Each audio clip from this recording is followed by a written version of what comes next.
Welcome back, everybody. Wait, something doesn't seem right. There we go, much better. Welcome back, everybody. So, today I'm going to do my final Zelda review. I've done a couple parts already. I did 20 hours into the game and then 100 hours into the game. If you're new to Tears of the Kingdom, you don't want any spoilers, you can check out those two videos because today's video, yes, I'm going to be talking about how many aspects of Zelda are good and how much I love the game and all that stuff.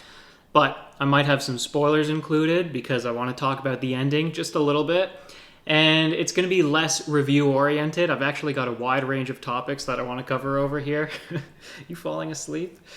And yeah, I'll just read those topics out for you right now so you can have some idea of what this video is going to cover. It's so much more than a review video. So my immediate feedback is going to kick things off. And then I'm going to talk to you about my stats from playing the game. You know, the things that I collected. Did I get 100% or not? I've got more impressions of the game, like what was so good about it. Some quality of life improvements that I noticed from Breath of the Wild to this one. And what could possibly be next in the Zelda franchise. Where do they go from here with such a great game, with a masterpiece? How do you improve on something that's already, in my eyes, close to perfect?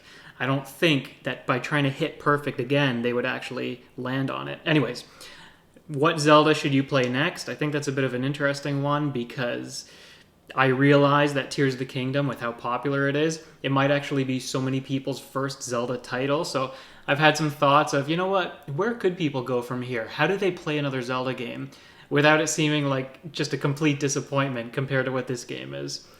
And then afterwards, a little bit of a Q&A kind of, because a couple of questions that were posed to me in my video comments. What are your top 10 items? And so I'm going to be covering a few top items, not 10 of them though, it's pretty hard to do that.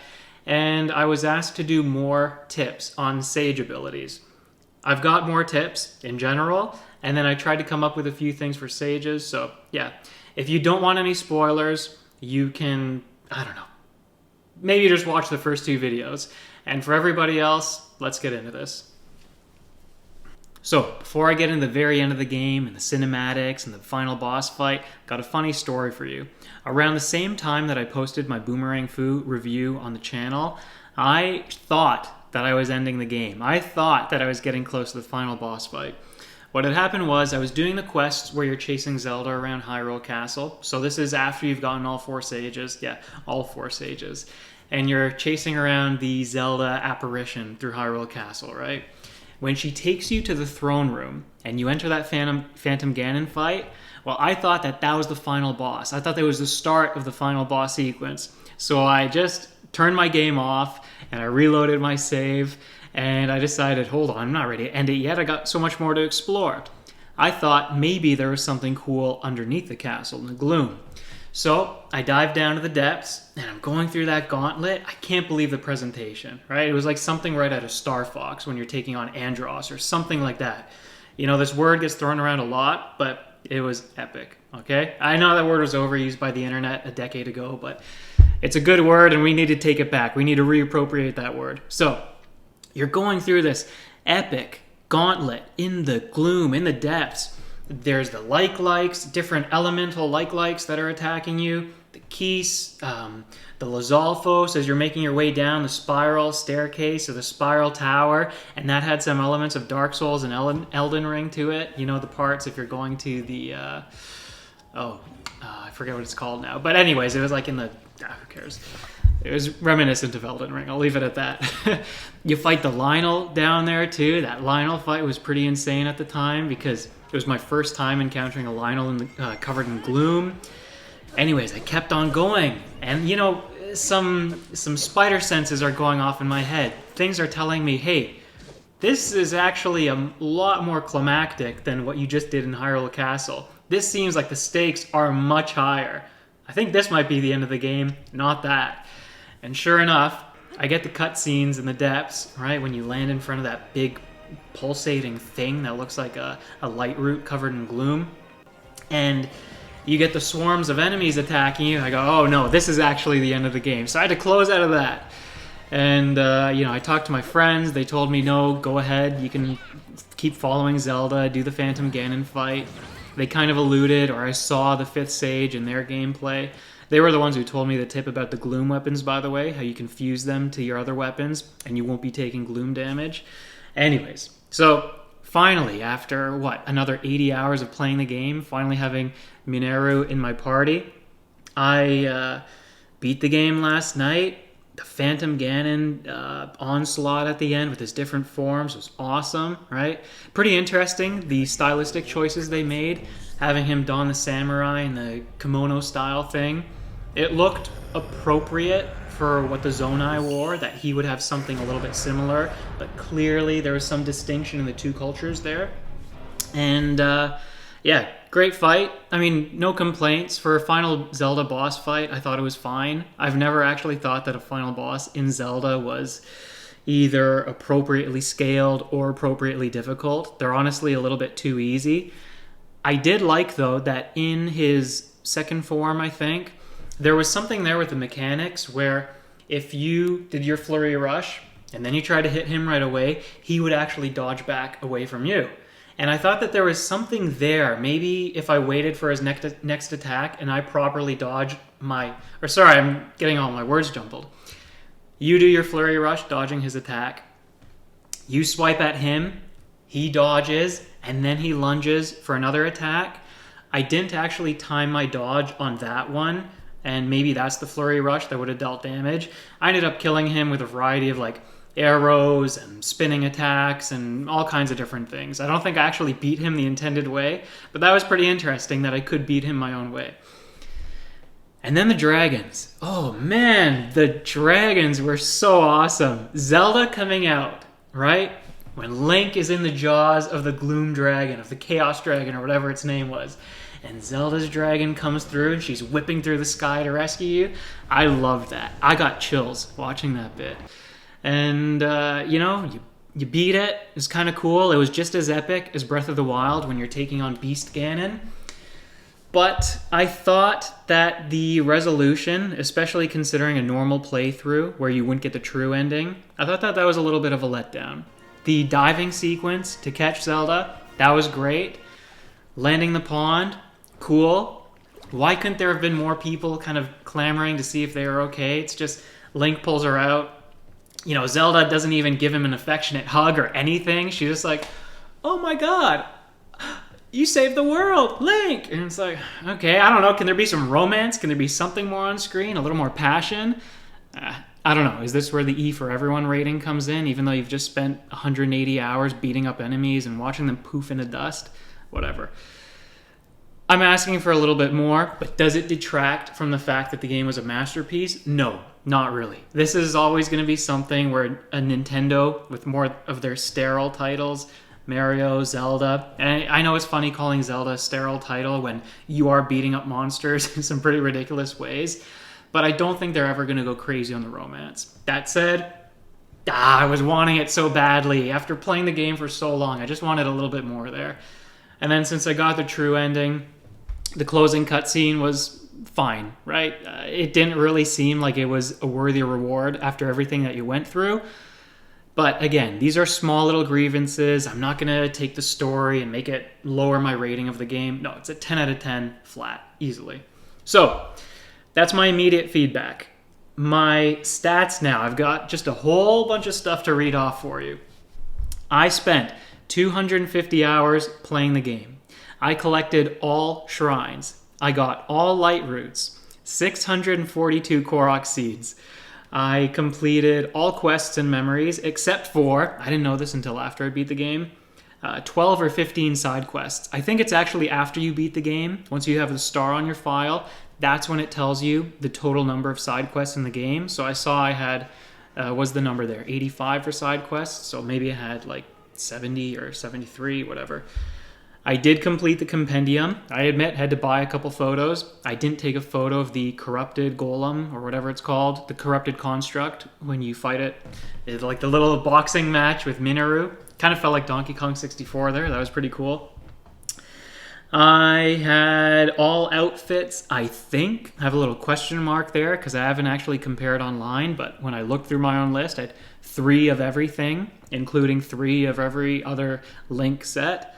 But I did not have all the equipment. So again, more of the photos that I had to buy, actually. I had to buy, a lot of the pristine weapons. I had to buy like the Wind Waker shield and a couple of the weapons and maybe one of the bows. So I'm looking forward to maybe finding those in the future. We'll see. I did get all bubble gems. That was pretty crazy. That's actually what made this video so delayed, as I was spending my Friday and my Saturday getting all the bubble gems. All Sage's Wills. I did not get all upgrades, obviously, but I'm only going to go for the upgrades to level 2 on my clothing. I don't really see a point in going beyond that unless I have a favorite outfit. And hopefully in this video I'll show some clips where you'll see some of my favorite outfits. For the longest time, for the sake of my videos and not spoiling anything, you probably saw that I had the default tunic with the teal color and the little, I wanted to call it a skirt. Right? Yeah, I mean, Link's wearing a skirt. You can call it a kilt or a tunic, I guess, but Link's wearing the teal tunic, and that was the outfit I had most of the time.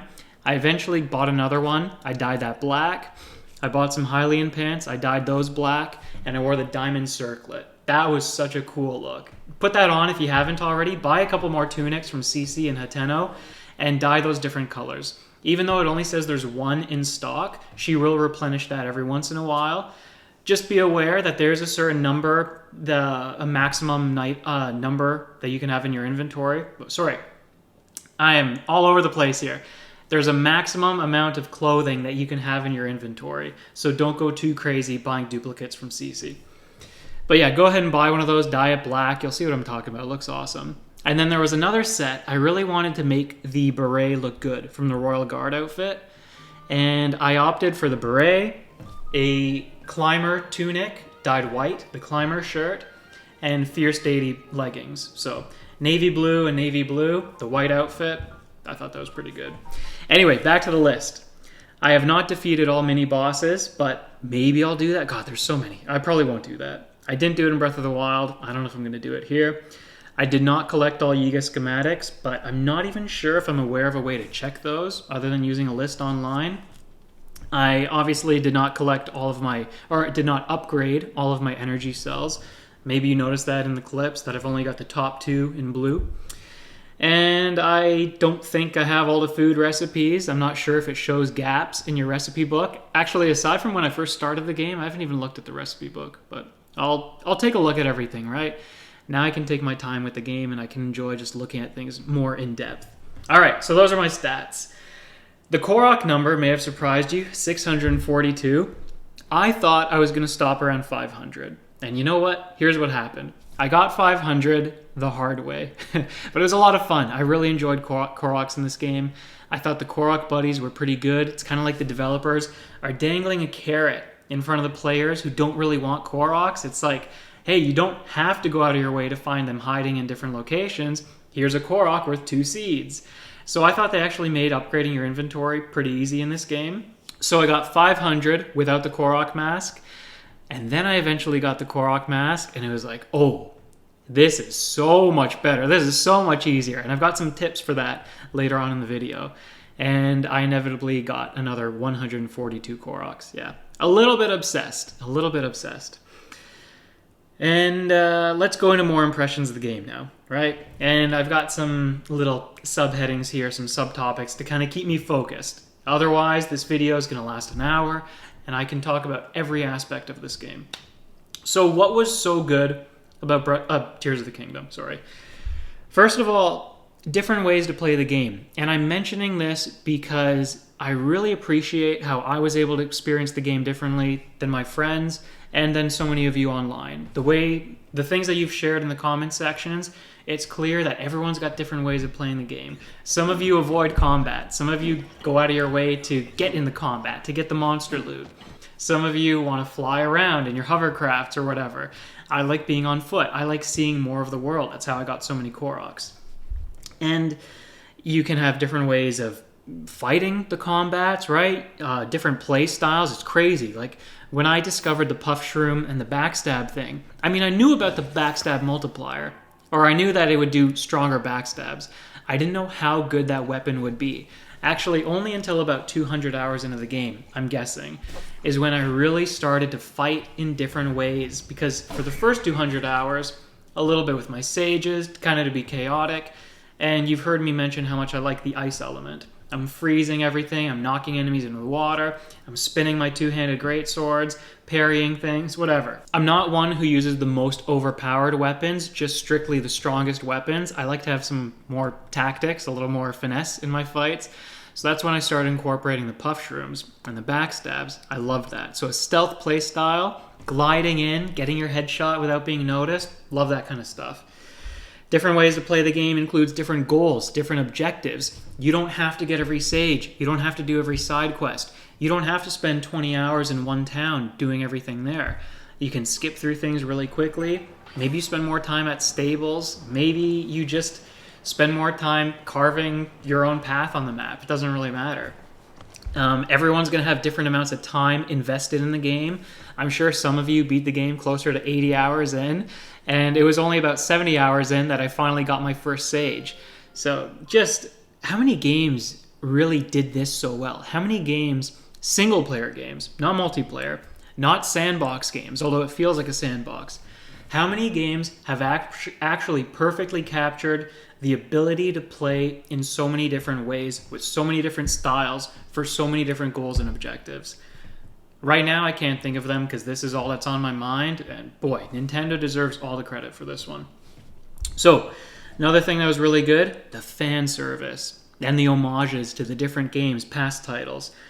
I think the first one that I noticed was on the starting island with the likes. I was like, yes, finally, more monsters from the other games. Like, it sounds so silly to say it, but I missed likes. I missed a lot of the other monsters.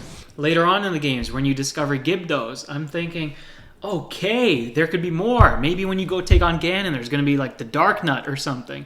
There wasn't, but that's okay. I guess there's always room to improve in the next title. Different feelings I had in different temples and different areas. First of all, temples and sages, right? I love that. Perfect. But some of the fans and some of the gliding, maybe it was in the Death Star things that were in the sky, or maybe it was in other areas of the game. I thought the way that this feels, different than some of the fan setups in Breath of the Wild, this is like ripped straight out of Wind Waker's temples. And it's not a bad thing. For a game like this, I hate the term love letter, so I'll just stick with homage. For a game like this, to honor so many of the past titles the way it did, and to execute so highly, I mean, just every 10, 15, 20 hours, it would throw something at me, even the little descriptions on the outfits, right? The outfits, obviously. Perfect homages and perfect bits of fan service. The low-gravity sections kind of felt like Skyward Sword, I want to say. There may have even been a section in Twilight Princess that had low gravity. What a great mechanic. They can do so much more with that as well. And the grottos. Okay, I know in this game they're not necessarily grottos. No, they are, right? They just have different entrances. Getting down in the well, the way... And maybe also in the next game there could be a little more decoration in some of the underground areas. Like, I loved the ones that were full of luminous stones. I love the ones that had more mushrooms growing in them. Usually there were some silent shrooms and some glow shrooms. So you just had this purple, white, and teal backdrop environment in the underground. It was so cool. Anyways, I'll skip ahead here. Again, it's another section where I can spend so much time talking about things that were good and references to the older games. All right, quality of life changes. I thought this would be a fun section because, I don't know, it was just something that I observed as I was playing. Things that they improved on from Breath of the Wild. And these were some of my grievances, sometimes, with Breath of the Wild.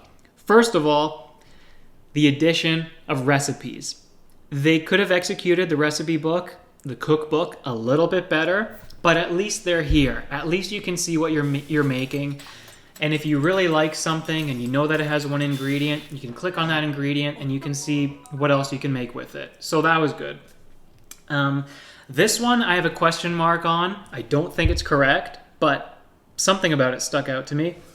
When you throw a weapon and it hits the ground and it still has durability, it doesn't break, right?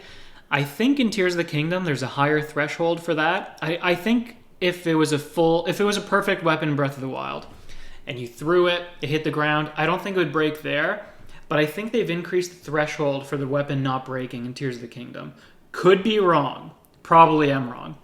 There are so many things in this list that I actually need to test further, and maybe I will. And if I do, and it's interesting, I will probably include little clips, upload them on my Twitter. So I'll talk about that later. More quality of life changes.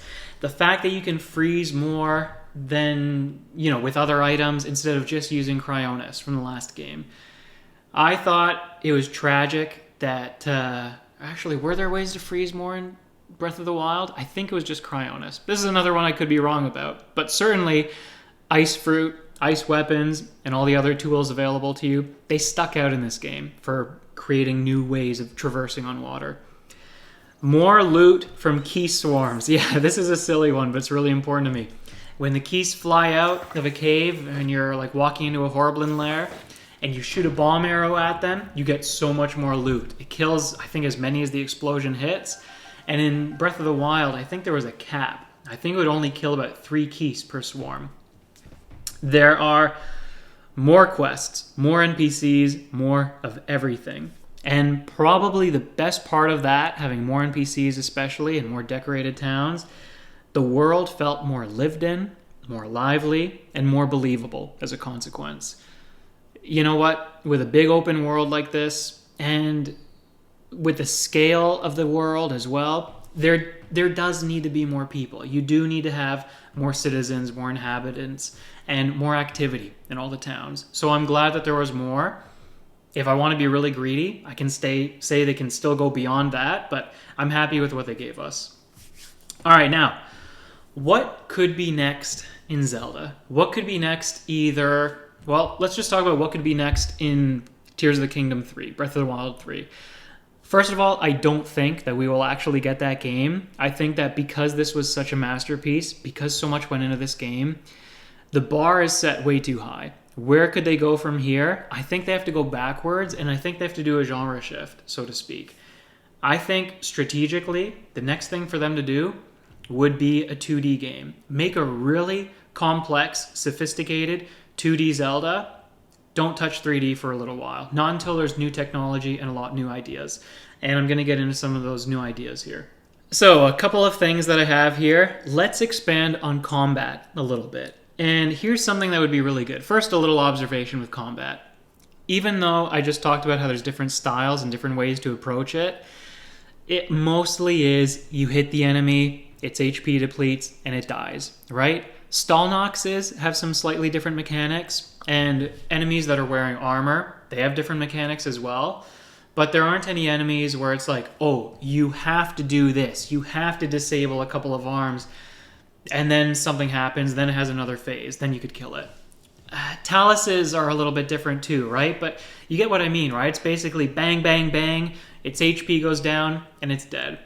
So I started thinking, what are we missing from the other Zelda titles? We don't have a hook shot, and we don't have a grappling hook. Think of the grappling hook, and think of the Star Wars games. Some of the Star Wars games where you're flying around, you have this cable that extends behind you, and you're able to wrap around the walkers. You're able to tie their legs up and topple them over. So maybe we could have more big enemies, and maybe we could snare them. Or even if it's a smaller enemy, or just an enemy that's like 5 times the size of Link, could we maybe have the hook shot, use it to disable a limb, and then kill it with a certain way? Could there be more emphasis on disabling something in order to weaken it, and then you're allowed the chance to kill it? Maybe there just needs to be more weaknesses and more strengths to the enemies. So can we have more enemies that are maybe weak to electricity? Maybe there could be more enemies like the Muktarok, for example, right? I don't know. I don't have as many specific examples or specific ideas, but just trying to get my creative juices flowing a little bit, just throwing things out there. And you can all build off of them in the comments. You can all mention what you would want to see if they were to expand on Breath of the Wild. I'm doing it again. If they were to expand on Tears of the Kingdom even more, maybe what you're hoping to see in some DLC. I think there could also be more interactions with the different elements and different materials. So the metal cages, for example, I love messing around with these in the fortresses. The metal cages are great because they conduct electricity. So on numerous occasions, I've trapped enemies in there, I've put a shock emitter up, and I've just zapped the enemies to death. Can you do something with cold, with ice? Can you put a frost emitter there and it will actually just chill the enemies and something else will happen with an enemy? Can there be a frostbite side effect, frostbite debuff? Could you put the heat there, the flame emitter, and maybe it's, I don't know, just keeps lighting the enemy on fire? I don't know, right? But the idea is, could there be more? What if you actually get more elements in the game? Could you have an explosive type? Maybe that's fire. Could you do dark type, light type? We kind of have light, actually, with the star fragment, right? But it doesn't have any effect on the enemies. So just more. Can they make the game even more complex than it already is? And I really do think the game is certainly complex. I'm just looking for ways to increase that, to add on to that even more.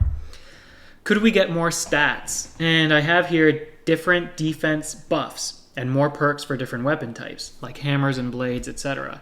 So we know that hammers are super effective against gems. We know that hammers are super effective against armor. Could we have even more of that elaborated on, expanded upon? Different defensive buffs, because, we have the offensive buffs. Cold weather, stormy weather, hot weather. That was really cool, by the way, and I did not utilize that well in the game, and I'm going to touch on that again soon. Could you have the same thing with defensive buffs? Maybe. You could actually have cloth armor is better against, blunt? No. Slashing, right? I don't know. Metal armor could be better against certain things. You guys know your RPGs. So when I mentioned the different elemental buffs, the different weather buffs, this is what I mean by not using them too much. I actually thought that having increasingly stronger weapons actually made them obsolete. I know a lot of you like experimenting with ways that you can kill Lionels in just a few hits. You guys mentioned like using the bone armor and bone weapons plus the attack up, etc., etc. You get a really strong damage multiplier, and Lionels are nothing. I hear you on that. I feel like when you do that too much, or even if you have a weapon that's like 80 damage, it kind of invalidates the need for having those unique weather buffs. And especially having buffs present on both your food and elixirs and your equipment, and it's the same on both. There aren't differences between the two types of buffs. I feel like, I'm not really inclined to wear all the different equipment. I'm not inclined to wear the stormy weather attack up after the one quest with it, right? So a lot of the time I was just wearing my Korok mask or the clothing that I thought looked good. I wasn't actually diving into each tool and getting full usage out of it. So maybe less is more. Maybe if they split things up and there's unique food buffs, unique weapon buffs, and unique clothing buffs, maybe that's going to incentivize players a little bit more to try a bit of everything. More stuff on my wish list here. You know what? More classic enemies. Just keep throwing them at me. I think a game where we see a little bit of everything would be great. I loved having Gleeoks in the game. Thought they were super cool too. Goma making a reappearance was awesome. And being able to refight the bosses in the depths. That was just such a nice touch. I loved that. But again, could we see the Dark Nut? Could we see Beamos and more iconic enemies? I thought also what the game could have used was a little bit more of Link in the story. A little more role-playing as Link, maybe, rather than some of the cookie-cutter stuff that we see where, you can do different things and you can approach situations in different ways as Link, but a lot of the different options in the dialogue selections, they didn't lead you down different paths. And I thought they would when I got to Hateno. I actually really thought with the Hateno quest line, you were going to choose, are you going to support the mayor or are you going to support Cece? And I thought that there would be some differences there. Ultimately, the two storylines converged. Also, could we maybe see more of Zelda in the story? I thought, first of all, Zelda's story is so tragic. The way that they've treated this girl has been so terrible. Breath of the Wild, let's not forget. It's set, let's just take day one in Breath of the Wild, right? She doesn't have control over her powers. She can't master her light abilities, and she knows that danger is coming, and she's got to prepare for it. What ends up happening? She doesn't master them. Her 4 champions die. Link is sent into a coma, and she has to slumber for 100 years, holding Ganon back, waiting for Link to save the day. That's some life, huh? Oh, well, how about this? Let's make it even better. Let's make it 10 times worse on Zelda. Tears of the Kingdom, 1,000-year slumber, and turned into a dragon, right? And she doesn't know that she's going to be reverted. turned into a dragon. And when you're doing these memories, when you're finding the memories and you're experiencing them, you just think, oh my god, this poor girl. Like, when she came out after her draconification and those tears were shed from her, I felt so bad for the girl, just through so much in the last 2 games. And it's so funny how from the trailers, everyone thought that, oh man, Zelda's going to play a bigger role in this game. You know, maybe there's even going to be co-op. That was wishful thinking. But Zelda's at least going to play a bigger role. And she did have a big role. I know that. But it was just so tragic for her. And she only finally got her happy moment at the very end of the game. I thought she's been so mistreated in this little duology. So Zelda needs a little bit more. She needs a little more love. And hey, maybe we can play with her in the next game. Maybe we can play as her, at least in small portions. So, like I said, Tears of the Kingdom probably won't be topped. And I do think that they're going to go for a 2D game next. But if they don't, if we have another 3D game in 6 years, I'm going to be there on day 1, right away, again, and I know I'm going to love it.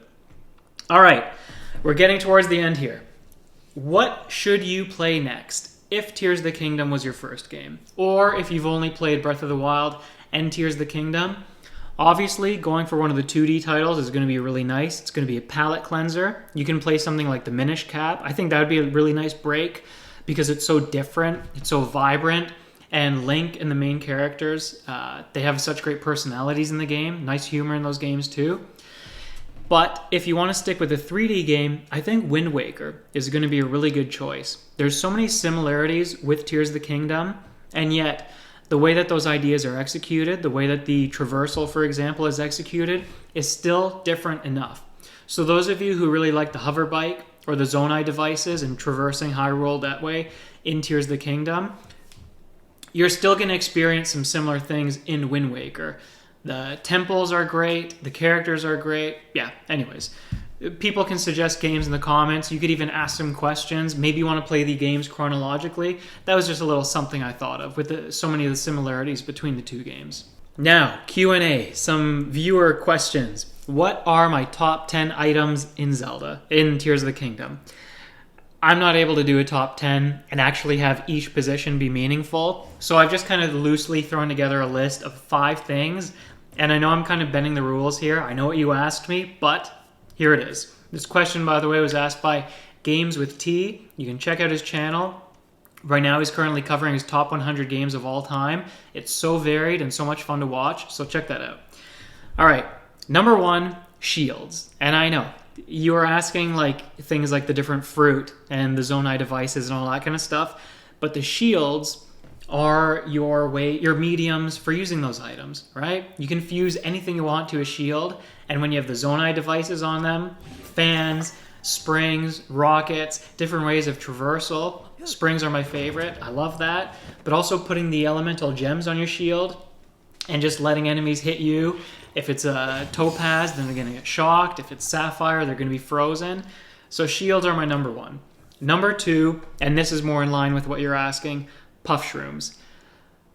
Just when I think of all the items together, all the different disables and the status effects, I think puff shrooms are probably the most overpowered and the most useful for mobs of enemies, even the most useful for strong enemies. Now, I did not test puff shrooms on bosses. Maybe they work if you're standing inside the cloud, but I don't think so. I just think that puff shrooms, and especially with my recent enjoyment of having a stealth playstyle, they're my favorite. I used to think that Muddle Buds were stronger until you would get into the silver enemy camps and you quickly discovered, oh, I'm going to need a few more Muddle Buds here.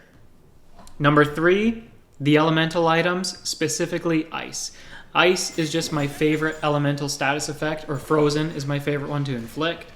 You've seen me feature it in so many different videos, and, you know, attaching it to a boomerang, using it on my arrows, just the multiple ways that it's even useful outside of combat. Ice, fruit, sapphires, whatever, that's my favorite.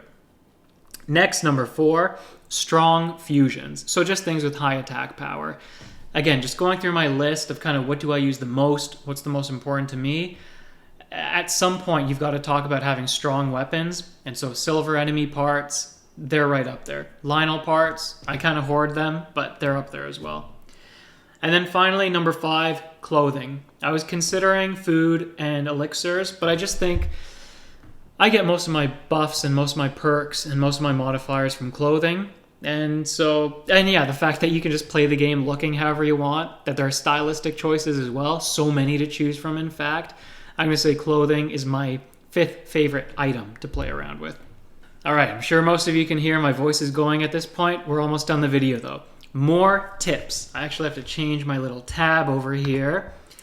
So, extra tips that did not make it into my videos. This is either because, I don't know, they just didn't seem as good as the others. For whatever reason, I kind of cut them out. But I have refined them a little bit for this video. And they're sorted somewhat. The first one, I'll admit, is not that strong. So first of all, don't forget that you can drop items from the shortcut menus, you know, the D-pad. This can be a much faster way for dropping something that you want to fuse to a weapon. Personally, I don't use this a lot. I have the habit of opening the menu with Start, Plus, and then I fuse something by dropping it to the ground. But maybe if you guys want to train to become faster players, you can do that. I don't know. Not a very good tip. Anyways, next one.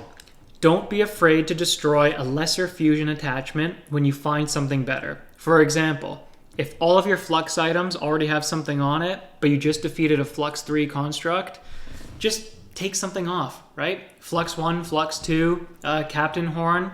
If your Flux 3 item is stronger and you don't want to put it on a shield, just don't be afraid to destroy a fused item, okay? Otherwise, what are you going to do with the upgrade? It's just going to sit there, right? Next, a little bit of Korok tips here. Check big trees in your exploration. Really obvious, I know, because you can find bird eggs and all that kind of stuff. But there's actually a surprising amount of Korok seeds in the trees. And obviously you're going to go for the lone trees, right? The ones that are isolated.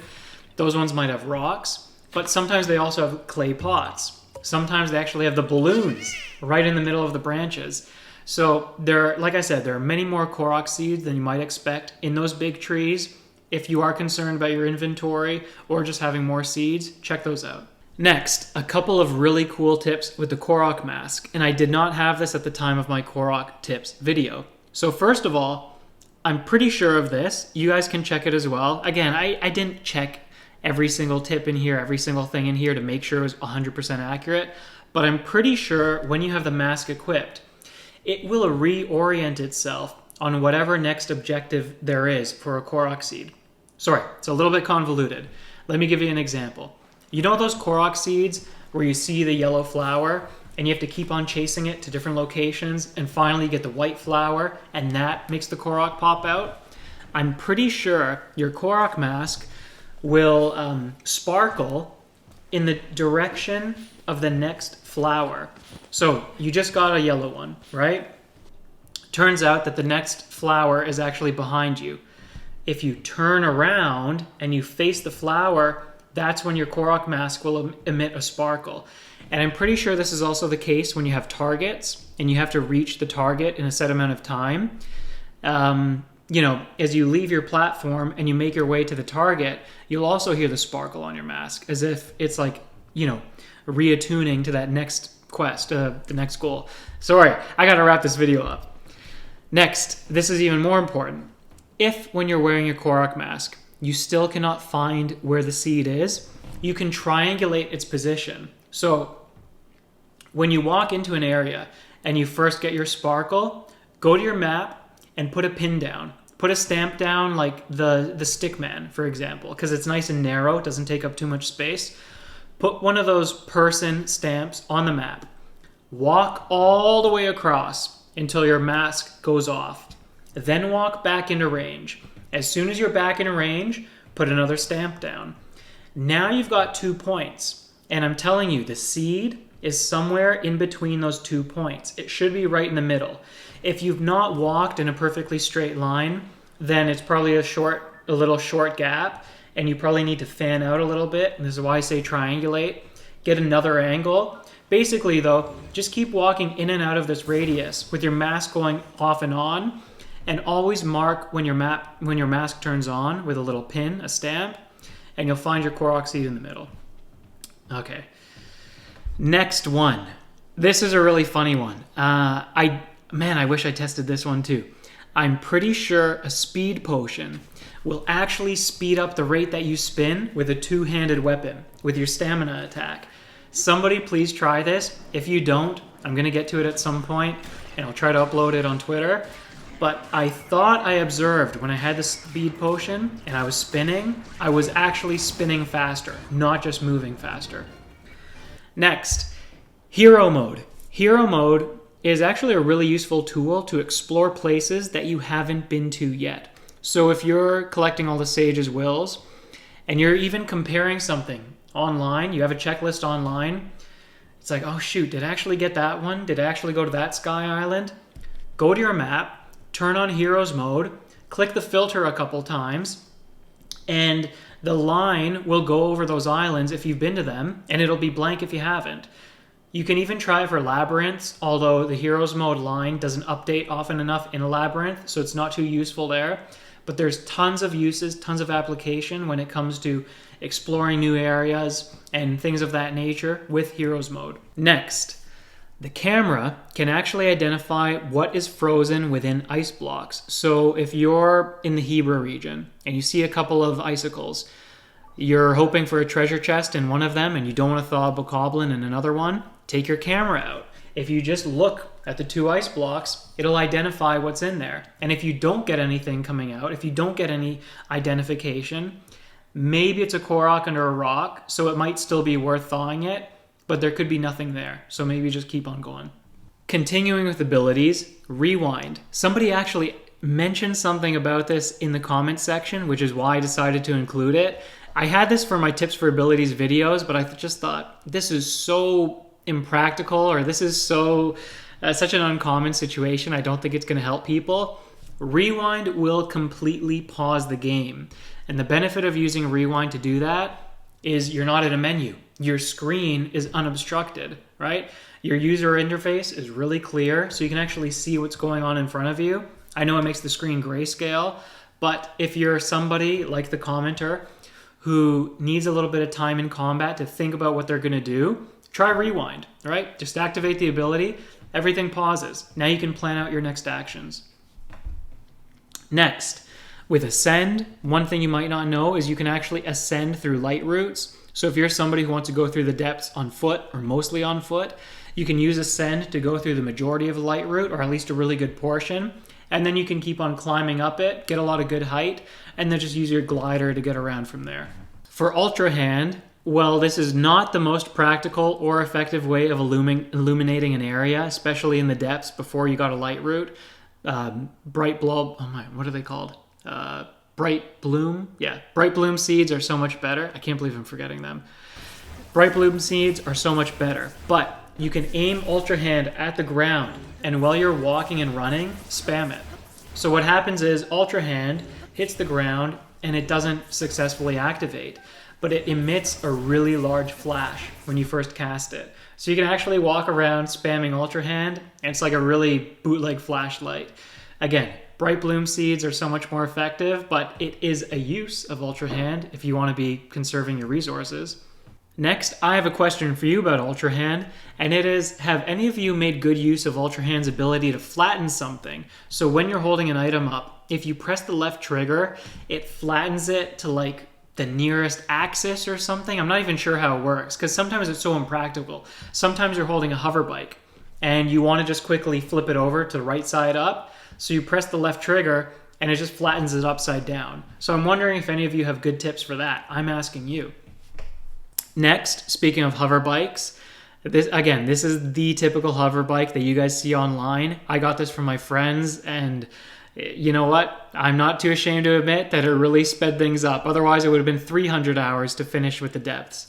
So with the hover bike, when you're using it, you might find that you need to quickly descend. And if you just hold left and hold down, you're going to have to do these really long loops. It's going to take you a while to get down. Hold it flat, press B, and then immediately press A. So Link is going to get off, and he's going to get on. The hover bike is going to plummet. And as soon as you see that the fans begin to activate again, because you've gotten back on the bike, and make sure you're actually trying to steer it upright in this position, then you can do it again if you need to drop your distance even more. So hover bike, you need to drop down a lot. press B, press A, get off it, get on it, and it'll just go boom. But just watch out that it doesn't tip over. Speaking of vehicles, if you need to launch a fan plane, and that's when you have the Zonai wings and you put a couple fans on them, but you don't have a sled or you don't want to use a sled underneath it or a cart, you can actually just use a log. And this is practical in the depths as well because there's so many little forests in the depths. So just chop down a tree, get a log, put your fan plane on the log like this. Don't attach them. Just put the fan plane on the log. And then when you get on the fan plane and you get on the steering wheel, it should just get enough momentum. As it tips over the log, keep on holding upright, and you should be able to take that momentum and get up in the air. I've done it many times, and I can promise it works more often than it doesn't. So try that out. Next, if you're going to sleep somewhere to restore your health, if you're going to pay the money, make it at a stable. Because every time you sleep at a stable, you get one more pony point. So you may as well. Now, the final section of these tips. These are tips for the sages. And this was a request that was posed in one of the comment sections. So I didn't make this, all-encompassing. I didn't make it too thorough. I'm not listing everything that you can do with the sages. But I tried to think of at least one thing per sage that would be practical but uncommon, maybe unthought of. Not thought of, sorry, making up words now. And, these aren't going to be too amazing because I didn't spend too much time with them. But here they are. Little something for you. So Tulin, I just think is really underrated in combat. And because I spent so much time using ice weapons, ice plus one of Tulin's gusts, knock enemies out of the way, knock enemies down cliffs or in the water, great combo. Yunobo. Obviously, he's a really great way to start campfires or burn the korok leaves. You know the ones that are in the orange leaves, the leaf piles? You light those on fire. I think sometimes you can even blow them away too, but not all the time. You can use Yunobo for any time you want a fire starter. Cheap, no resources involved. But a better tip for Yunobo is you do not have to face the direction that you want to fire him. The direction that he goes is only dependent on your camera angle. So you can actually have a setup. When you're going through a tunnel, you can be facing backwards where Yunobo's actually going to go when he lands. He goes behind you. Face backwards. Yunobo keeps on going there, hopefully. And just keep your camera pointed forward, and you'll fire him that way. Also really practical in combat sometimes, where if you just keep your camera tracked on an enemy, and you run into Yunobo, just spam A, and you'll be able to fire him towards the enemy. Next, Sidon. Really tough to come up with something for him here, but in combat again, if you want to preserve his shield, use a two-handed weapon. So use the two-handed greatsword, and just use its stamina attack, its spin attack, and as long as you cancel it, you won't fire the projectile with Sidon's shield. You can preserve it that way until you get hit. So, activate the shield, two-handed weapon, swing around, it'll stay on you the whole time. Cancel your attack, and it'll still be on you. Next, Riju. Again, really tough to think of something here, but if you're doing that excavation that I talked about and you're using Yunobo, you can alternate Yunobo and Riju. Maybe for you, using the arrows and a bow durability is a little bit more desirable than using bomb flowers or something. Because, as somebody pointed out to me, her shot is explosive. Yes, it's electrical as well, but it's explosive. So you can use that to clear tunnels. And then finally, Mineru, whatever. She can walk over some thorns in the game. There's actually a couple of grottos or a couple of caves where this is useful. And there are some areas in the game where there might be swampy water, the bog water, tar, whatever it is, or thorns, and they're in a little bit of a crevice. And you can at least use Mineru to walk into them. And even if she gets stuck, hop off of her, get on your paraglider, and then you can get out to safety. Hey, you know what? Not the very best tips, but if there's at least one in there that is new to you, then I've done my job. So that is it for all the tips. Oh wait, one more thing to mention about her. I tested the mirror on one of her arms, and I tested the light on her back. They don't work. I thought it would be really cool if she was swinging around the mirror and it was blinding enemies. It doesn't work, unfortunately. So that's all of the tips. That is all of the sections talked about. That is going to be the end of a really long video, I'm sure. I'll find out how long it is when I edit it. If any of you watch us through the end, you know what? The main takeaway for this video is just use this opportunity, use the comment section to just talk about whatever you want. We're going to celebrate Tears of the Kingdom in the comments section. I want to hear your favorite parts of the game. I want to hear stories of your best moments in the game. Who did you experience the game with? Did you play with brothers or sisters or anybody else? Did you spend 200 hours playing the game more? Did you beat in 80 hours? You get the point, right? Your own tips, your own comments, your own questions. Just, I want to hear everything Tears of the Kingdom. What did you think of the ending? Was it satisfying? What game would you recommend? What's next for Zelda? What are you hoping for in the DLC? Even though I'm done playing the game, well, no, I'm not done playing the game, but I'm going to move on to some other games now, and I'll just play Tears of the Kingdom in the background and on really tired days. Even though I'm done making YouTube videos, except for maybe the odd combat video, I kind of, you know what? I watched one of those high-level combat videos. I think I watched one where the guy called himself a pro. And don't get me wrong, like, these guys are really good. I'm not trying to diminish what they can do. It's not so out of the ordinary that nobody can do it. No one else can do it. I tried some of the techniques. Like, I tried the double rocket jump or whatever. No, what it is you have a rocket on your shield and you activate it. So Link starts going forward with your rocket. You actually stop the shield jump and then you reactivate it. And you could do this rocket shield hover. I can do all these techniques just to kind of prove that I can do the same thing as these guys.